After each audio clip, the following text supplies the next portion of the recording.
Allemagne, un navire de guerre de la Fédération de Russie. En particulier, je comprends que c'est celui-ci parce que c'est l'image qui est jointe. Ce sont les médias qui en parlent, en particulier les médias russes, et tout spécialement les médias de la Fédération de Russie. Le sujet est qu'un navire de guerre russe a été détecté près des côtes de l'Allemagne après les déclarations de Poutine concernant la protection des pétroliers. Le navire de guerre russe Amiral Kassatanov, équipé de missiles de croisière hypersoniques Zircon, qui sont extrêmement dangereux pour tout l'Occident. Il a été détecté la semaine dernière près de l'île allemande de Fehmarn, dans la mer Baltique, comme le rapporte The Telegraph, citant des données sur le mouvement des navires. Le journal établit un lien entre la presse, la présence du navire dans cette zone et les déclarations du président russe concernant la volonté de répondre aux tentatives de capture de navires commerciaux russes. Selon The Telegraph, le navire naviguait avec le transpondeur désactivé, de sorte que jusqu'au lundi 17 août dernier, sa position exacte demeurait totalement inconnue. La publication indique que l'amiral Kasatanov est le deuxième navire de guerre russe détecté en mer Baltique ces dernières semaines. Après le destroyer amiral Levchenka qui aurait apparemment été aperçu là-bas à la fin du mois de juillet. Le 12 août, Poutine a déclaré que la Russie répondrait de manière réciproque aux tentatives de capture de ces navires, même dans d'autres zones. Selon ses propos, les autorités de certains pays, en violation du droit maritime international, tentent de restreindre la circulation des navires des entreprises russes. Et les discussions sur la capture de ces navires et la vente de leurs biens ne sont rien d'autre que de la pure piraterie et du vol. Elle a ajouté que Moscou agirait là où cela serait jugé nécessaire et opportun. Se pourrait-il que ce ne soit qu'un avertissement de la part de la Fédération de Russie? Et elle le fait de manière aussi ouverte, en disant quelque chose comme « Attention, faites gaffe, notre navire militaire, notre bâtiment militaire s'est retrouvé tout près d'ici, d'un autre navire appartenant à l'Allemagne. Donc nous pouvons causer pas mal de dégâts si nous le voulons, et cela, pour l'Ukraine, sera clairement un geste absolument inacceptable, parce que le régime de Kiev ne peut tout simplement pas se le permettre. Mais il est vrai que la Fédération de Russie, petit à petit, même si c'est difficile et que ça ne démarre pas vraiment, la Fédération de Russie fait preuve de beaucoup de courage. Pour ce qu'est l'ours russe, elle y met vraiment du cran, encore plus de détermination.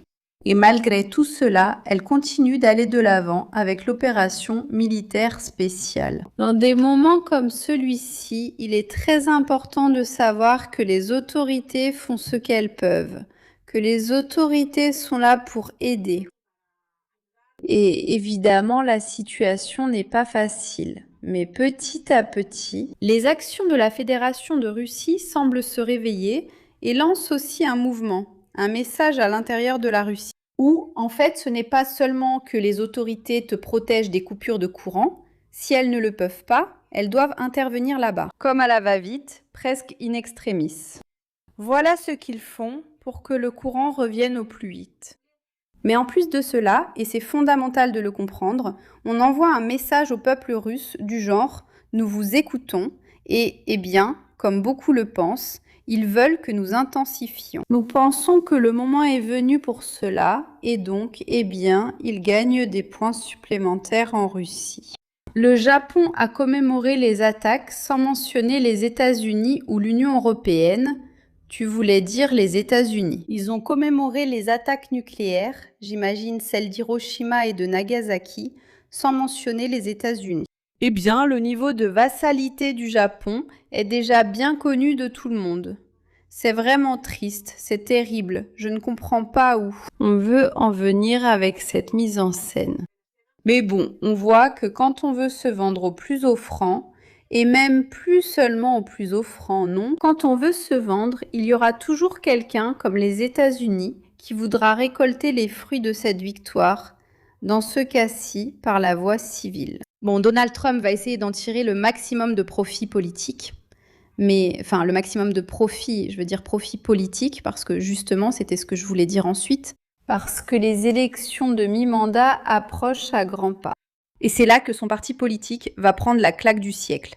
Et bien sûr, il va expliquer ça en disant que c'est la faute de l'establishment, de je ne sais qui, de je ne sais quoi. Mais le fait est là, et c'est un fait que maintenant le monde. D'un côté, il se trouve à un carrefour très dangereux, mais de l'autre, il se place exactement là où il aurait peut-être dû être depuis longtemps. Là où la Russie dit « ça suffit », et ce sont ces navires militaires qui finissent par m'arrêter. Des bateaux dans n'importe quelle mer.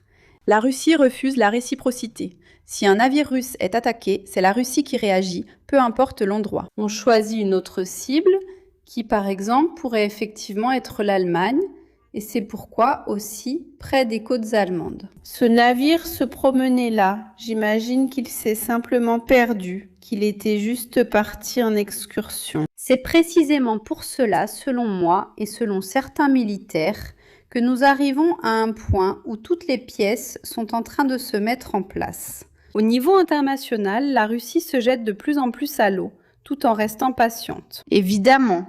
Mais d'un autre côté, les attaques s'intensifient de plus en plus. Précisément parce qu'ils sont arrivés à un point où il n'est plus possible d'escalader davantage, et je pense qu'avant qu'il ne soit plus possible d'escalader, ils vont vouloir parvenir à un certain type d'accord, et ils vont vouloir établir une sorte de trêve. C'est sûr que non, parce que la Russie ne va pas l'accepter.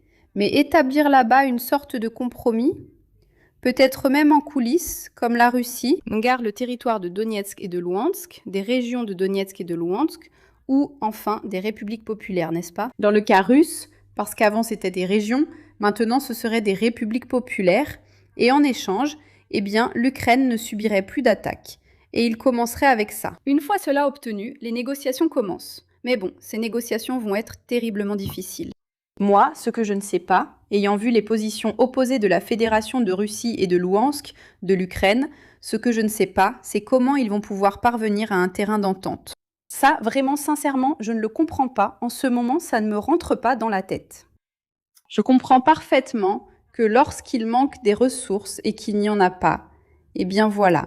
Continuer à freiner et à tenir leurs propres citoyens tranquilles, ce qui, maintenant, dans le régime de Kiev, est déjà le cas. Dernièrement, ils ont enrôlé de force trop de gens, ils ont une très mauvaise image. De manière générale, les gens les tiennent pour responsables de tout ce qui leur arrive. Les gens veulent simplement que la paix soit signée et que tout ce chaos prenne fin.